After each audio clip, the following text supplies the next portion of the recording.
Oo. Dito ba lang tugtog? Para ma-monetize. Oh, ayan oh. Sinura. Hello, kakainin ako sa vlog. Hello vlog. Saan ka punta? Ano tawag mo sa mga fans mo? Ito si Bong, ang driver Bentots. natin ngayon. Hello Bong! Hello, Kamusta ka naman? Ano nararamdaman mo ngayon? Paalis na ako. Malungkot, wala naman kami pera. Ayan, eh pang parents sa Pilipinas, nalulungkot sila kasi nga paalis na dahil walang pera. Tayo na naman. Patricia, si CJ. What's up mga kabentots? Next year may travel ulit kami, abangan nyo guys. I-page ko. Mamaya may premiere ako 12 o'clock in the morning, Sunday. So, Vlog ba yan? Vlog na. vlog nga eh. Alright, buti dito sa time na to, bago umalis, nakapag-online check-in na tayo.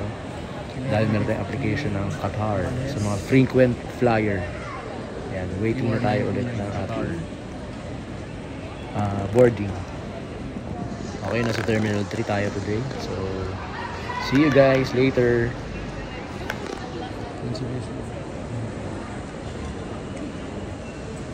Ayun si Leslie, naghihintay na.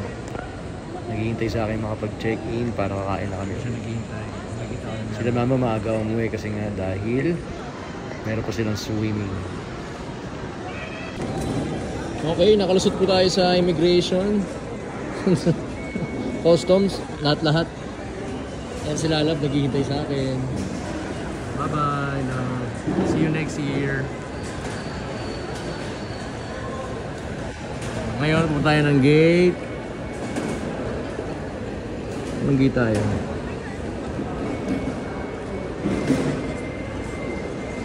Gate 109. Doon. Terminal 3 tayo, gate 109. Boarding 11 o'clock. Alis kami ng 11:50. From Manila to Qatar. Bye-bye na.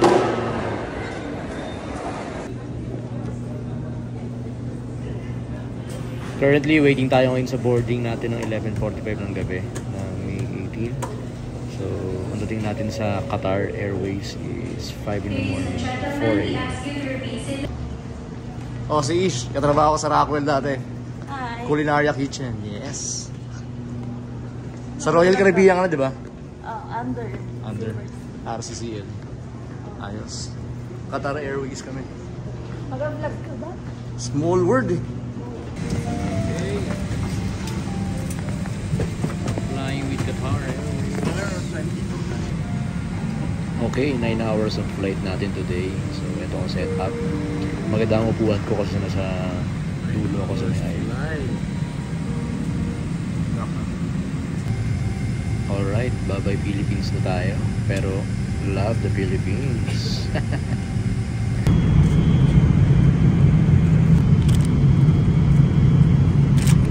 Midnight snack natin yan. First meal of the day. Okay. After 3 hours, breakfast naman ulit ngayon. Kain na ng kain sa flight. Breakfast time.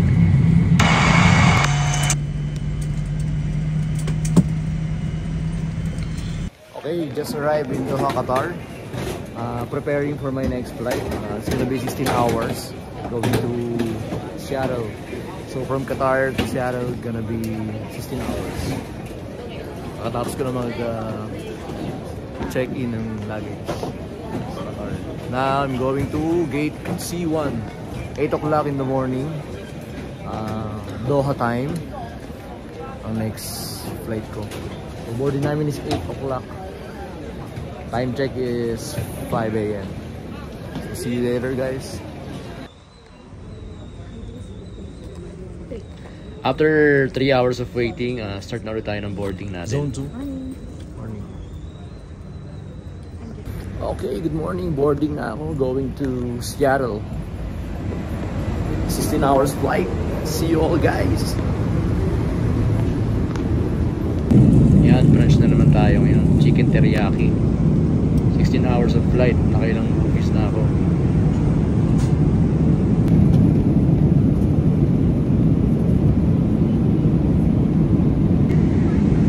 Morning. Time check.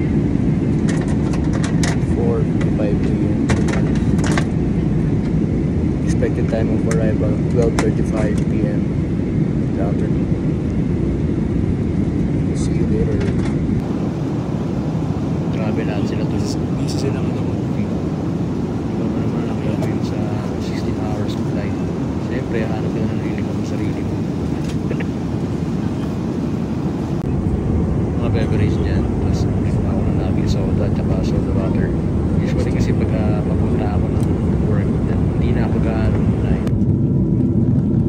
Sa moment na to, ito 25 minutes na lang bababa na kami ng Seattle. At ito yung view ng Washington State. Puro yelo na.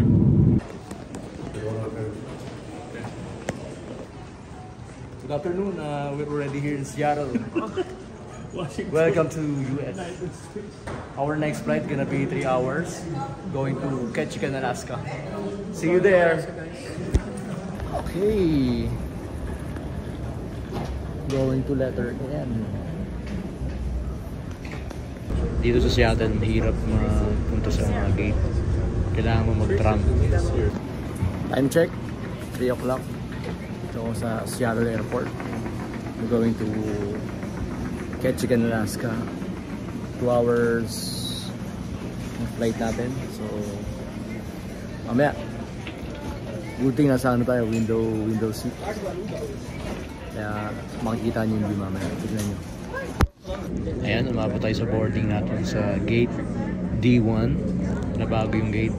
Good thing sa freight ko, wala tayong delayed flight. So, lahat ng time, perfect lahat ng situation. At ito yung view natin sa taas. Diba ng Ketchikan, Alaska. So kung makikita nyo, wala ba gaano snow sa area ng Ketchikan, hindi gaano kita ang snow. Foggy lang. Magandahan dito ang buwan natin is window side. So ito yung view natin. Okay, right on time at kompleto ang aking luggage. Welcome to Ketchikan.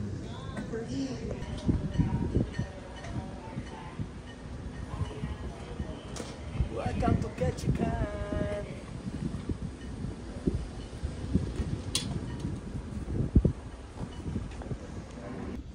Sa moment na to, kailangan tumawid ng car namin papunta sa kabilang side ng Ketchikan. So, kailangan mag-ferry. Yan, lahat ng mga car from airport, lahat sila required mag-ferry. So, kung last year mapapansin nyo, parehas yung joining port ko sa Ketchikan din. Hindi mahigpit as long as na meron kang US visa. So, madali na makapasok dito. On the way na kami ngayon sa hotel. Time check, 5 o'clock ng hapon. Okay, hotel check. Nag-stay tayo currently sa The Landing Hotel sa Ketchikan, Alaska. Kung mapapansin nyo, walang AC rito kasi sobrang lamig sa lugar na to. Ang kagandahan yan, may bathtub pa. So, advantage yan. Babad tayo sa bathtub bago tayo mag-rest.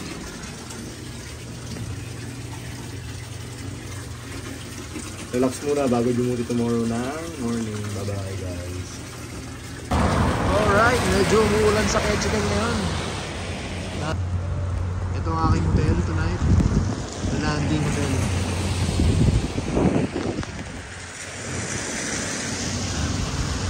Medyo umuulan lang sa ano yun.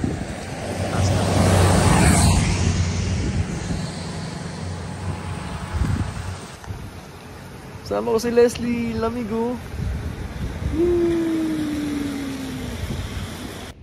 Okay, dito nga rin tayo sa lodge na hotel.